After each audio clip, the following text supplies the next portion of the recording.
Everyone, रामनेट GRF channel में आपका स्वागत है। आप सब कैसे हो? उम्मीद करती हूँ आप सब अच्छे होंगे और अपनी पढ़ाई अच्छी तरीके से कर रहे होंगे। तो आज इस वीडियो में हम डिस्कस करेंगे जो हमारा पेपर 1 है उसकी यूनिट 10 उच्च शिक्षा प्रणाली। आज हम इसके इम्पोर्टेंट एमसीक्यूज देखेंगे जिससे आपको एग्ज़ाम में बहुत ही ज़्यादा फ़ायदा मिलेगा। तो आइए देखते हैं हमारा पहला क्वेश्चन क्या है। अगर आप इस चैनल पर न्यू हो और आपने अभी तक इस चैनल को सब्सक्राइब नहीं किया है तो आप इसे सब्सक्राइब करें और साथ में बनी बेल आइकन को प्रेस कर दें जिससे सभी वीडियोज़ के नोटिफिकेशन आपको टाइम टू टाइम मिलते रहें। मैं इस चैनल पर पेपर 1 और पेपर 2 हिंदी साहित्य की तैयारी बहुत अच्छी तरीके से करवाती हूँ जिससे आपको एग्ज़ाम में बहुत ही ज़्यादा बेनिफिट होगा। तो आप इस चैनल को ज़रूर सब्सक्राइब करें।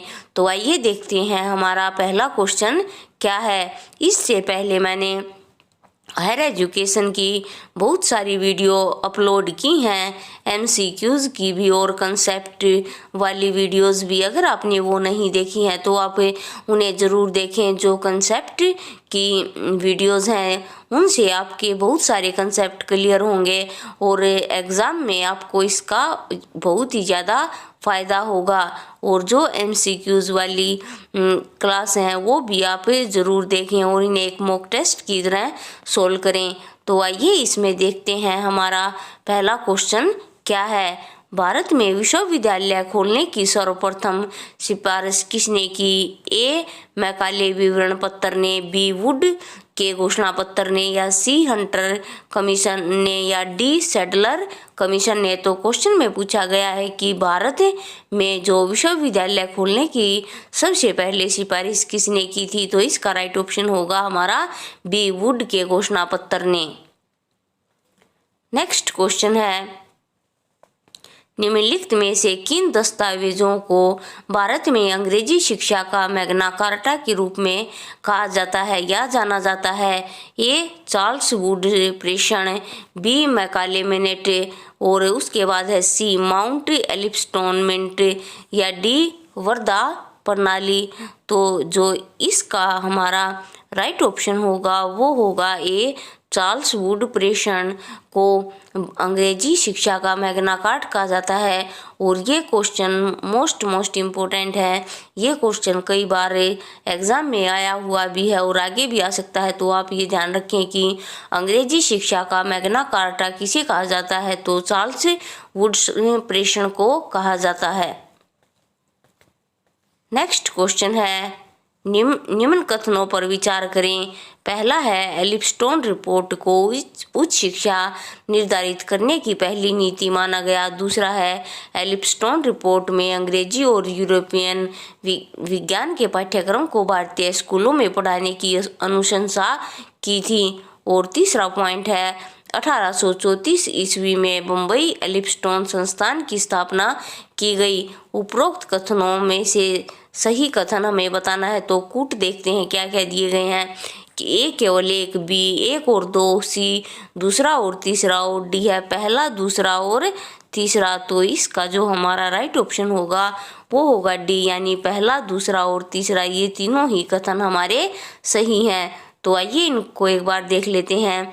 जो एलिपस्टोन रिपोर्ट को उच्च शिक्षा निर्धारित करने की पहली नीति माना गया, यानी इसको जो हायर एजुकेशन की है उसकी पहली पॉलिसी माना गया, ये आप याद रखें। दूसरा पॉइंट भी, एलिपस्टोन रिपोर्ट में अंग्रेजी और यूरोपियन विज्ञान के पाठ्यक्रम को भारतीय स्कूलों में पढ़ाने की अनुशंसा की, ये भी राइट है। और थर्ड पॉइंट है, 1834 ईस्वी में मुंबई एलिपस्टोन संस्थान की स्थापना की गई, तो ये भी हमारा राइट ऑप्शन है। इसी प्रकार इसका जो हमारा राइट ऑप्शन होगा वो होगा डी, पहला दूसरा और तीनों, ये कथन तीनों ही हमारे सही हैं। नेक्स्ट क्वेश्चन है, निम्नलिखित में से किस वर्ष कलकत्ता, मुंबई और मद्रास के प्रेसिडेंसी विश्वविद्यालय को वुड्स डिस्पैच की सिफारिशों के बाद स्थापित किया गया? तो आइए ऑप्शन देखते हैं। ए वर्ष 1854, बी वर्ष 1857, सी वर्ष 1858, या डी वर्ष 1861। तो इसका जो हमारा राइट ऑप्शन होगा वो होगा बी 1857। क्वेश्चन में पूछा गया है कि जो ये हमारी स्टार्टिंग की यूनिवर्सिटी थी, 3 कलकत्ता, मुंबई और मद्रास के प्रेसिडेंसी विश्वविद्यालय को वुड डिस्पैच की सिफारिशों के बाद स्थापित किया गया। तो 1857 में, तो ये आप याद रखें कि ये तीनों यूनिवर्सिटी कलकत्ता, मुंबई और मद्रास 1857 ईस्वी में स्थापित की गई। ये जो क्वेश्चन है ये हमारा मोस्ट इम्पोर्टेंट क्वेश्चन है, तो आप इन्हें जरूर याद रखें। नेक्स्ट क्वेश्चन है, निम्न में से कौन वुड डिस्पैच समिति के संदर्भ में सही कथन है?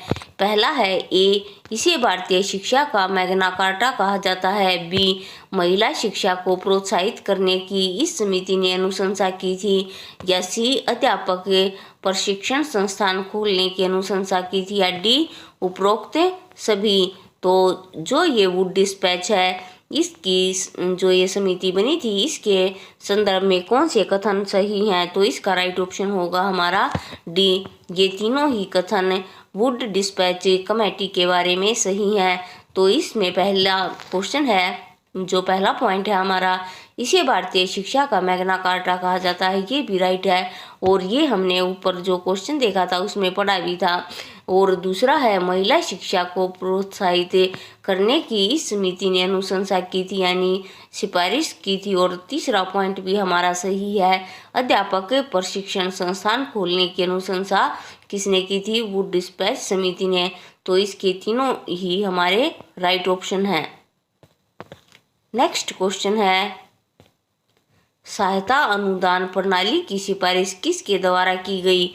पहला है ए, साइमन कमीशन। बी, हंटर आयोग। सी, मेहता आयोग। या डी, मैकाले आयोग। तो इसका जो हमारा राइट ऑप्शन होगा वो होगा हमारा बी, हंटर आयोग। सहायता अनुदान प्रणाली की सिफारिश किसके द्वारा की गई? तो इसका राइट ऑप्शन है हमारा बी, हंटर आयोग। नेक्स्ट क्वेश्चन है, निम्नलिखित में से किस शिक्षा की जांच हंटर आयोग द्वारा की गई? ए, दूरस्थ शिक्षा। बी, मुक्त शिक्षा। और सी, प्राथमिक शिक्षा। या डी, माध्यमिक शिक्षा। तो क्वेश्चन में पूछा गया है कि निम्नलिखित में से किस शिक्षा की जांच हंटर आयोग द्वारा की गई? तो इसका राइट ऑप्शन होगा हमारा सी, प्राथमिक शिक्षा। नेक्स्ट क्वेश्चन है, निम्नलिखित में से किस नीति का अनुकरण लॉर्ड कर्जन के द्वारा शिक्षा के क्षेत्र में किया गया? ए, सरकारी नीति। बी, वस्तुनिष्ठ नीति। सी, उदार नीति। या डी, सार्वभौमिक नीति। तो इसका जो हमारा राइट ऑप्शन होगा वो होगा सी, उदार नीति। क्वेश्चन में पूछा गया है कि किस नीति का अनुकरण करके लॉर्ड कर्जन के द्वारा शिक्षा के क्षेत्र में किया गया? तो इसका राइट ऑप्शन होगा हमारा सी, उदार नीति। तो फ्रेंड्स, आज हमने इस वीडियो में हायर एजुकेशन के 8 MCQs किए हैं। ये आपके 8 MCQs कितने सही हुए और ये वीडियो आपको कैसी लगी कमेंट बॉक्स में कमेंट करके ज़रूर बताएं। तो आज के लिए इस वीडियो में इतना ही। मिलते हैं नेक्स्ट वीडियो में और नए इम्पोर्टेंट और इंटरेस्टिंग टॉपिक के साथ। इस वीडियो को लाइक करें, चैनल को सब्सक्राइब करें और इसे ज़्यादा से ज़्यादा शेयर करें। जो भी स्टूडेंट्स हिंदी मीडियम से पेपर 1 की तैयारी कर रहे हैं, सभी को इन वीडियोज़ का लाभ पहुँचे। तो आज के लिए इतना ही। Thank you.